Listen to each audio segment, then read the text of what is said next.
Hello, ladies and gentlemen, you're welcome. If you are coming across this YouTube channel, this is Apollo 25, and I'm your host, Gabriel. And we began a series that we want to continue on. And please, if you have not subscribed to my YouTube channel, please hit the subscription button, hit the notification button for new updates on issues bordering on families, relationship, family feuds and the likes, anything that has to border on relationship, interpersonal relationship skills, interrelationship skills. We're looking at it. So to this period we'll be looking at the dysfunctional family, and it's something that is quite an exciting topic. So I'm looking at the adult child, and I believe that most people in the African continent, or most people in Nigeria, grew up in a dysfunctional family. They just don't know it yet. Certain relationship will bring to test the character of a person.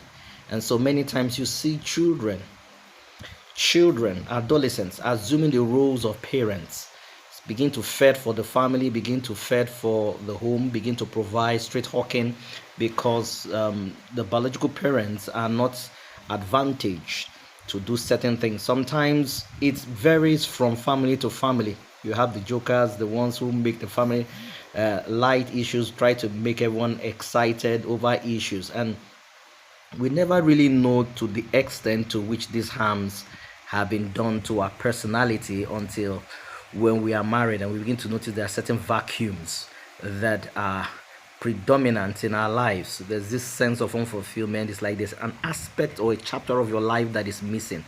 And so these are adult children. They become adults very, very early, and they assume, and so they miss the experience of childhood, the experience of being an adolescent. And so we'll be looking at a video today that tends to categorize the various kinds of dysfunctional child or dysfunctional children, as it the case were. And I want you to be able to see if you fit in any of the pictures. And like in my previous video, if you didn't watch, please try and catch up.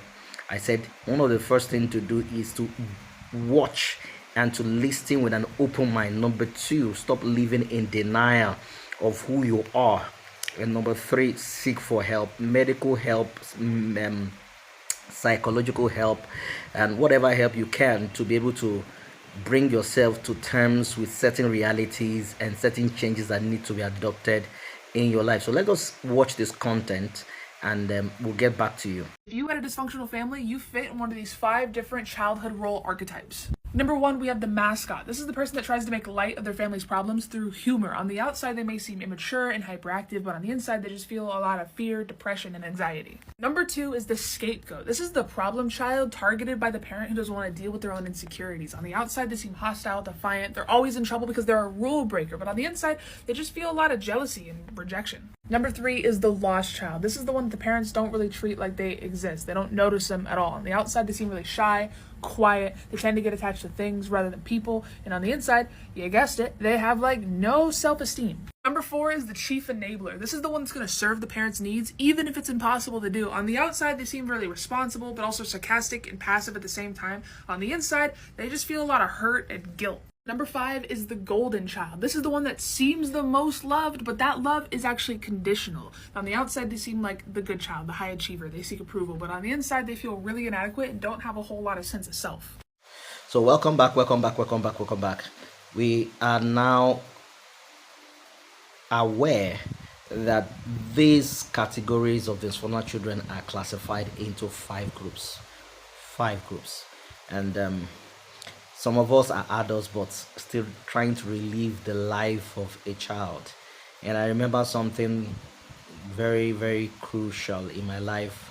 When I got married to my wife, I always wanted to order her cake. Even when she was saying she didn't want the cake, I kept getting the cake. And so I began to ask myself, why am I insisting? Why am I giving her something she's not asking for? Why am I bringing something to the table she does not need? And soon enough, I was able to answer the question. I had grown up in a family where we were 7 in number, 7 kids plus parents and mom, that's 9. And so cake was something special. So I was craving for something in my past that I did not have. And so subconsciously, rather, I was not buying the cake for her. I was buying the cake for me. And so when I was able to identify what the crucial issue was, I was now able to address the matter headlong.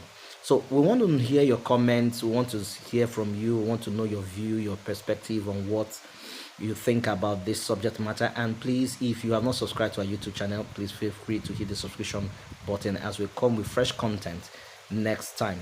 And the next thing we'll be looking at is dysfunctional parenting. God bless you.